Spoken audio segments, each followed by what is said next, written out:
I'm a retired college athlete. I left the game for almost a decade, moved to Asia, and I'm trying to fall in love with golf again. This is part 3. When I got burnt out, I promised myself I would never pick up my clubs ever again. It brought too much stress and negative energy. I poured everything I had into the game and was disappointed with how it all played out. At the same time, I was personally going through a lot of bad times. The business wasn't doing well, I went through a horrible breakup, and I was going through some dark mental days. At one point, I haven't left the house for almost 3 months.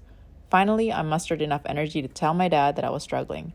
He then suggested we go to the short game facility that I grew up practicing on. That was the tipping point of the story. My old golf friends saw me practicing again, and not long after, one reached out to me to play around a golf with them. Despite my horrible mental state, they persisted. Shout out to Omar Langa, Karetno, and Alit. And that round made all the difference. When you've played the game for so long, you realize golf also brought one thing to the equation: a community.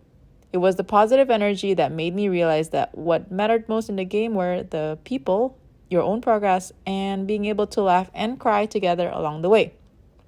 I got to see some faces that I hadn't seen for almost 2 decades. And it was those smiles, those conversations, and the warmness and love I felt that made me realize disappointments are temporary, and that I had a choice to focus on the things that kept me in the dark or try and find that little bit of happiness from the game. I chose the latter, and it made all the difference.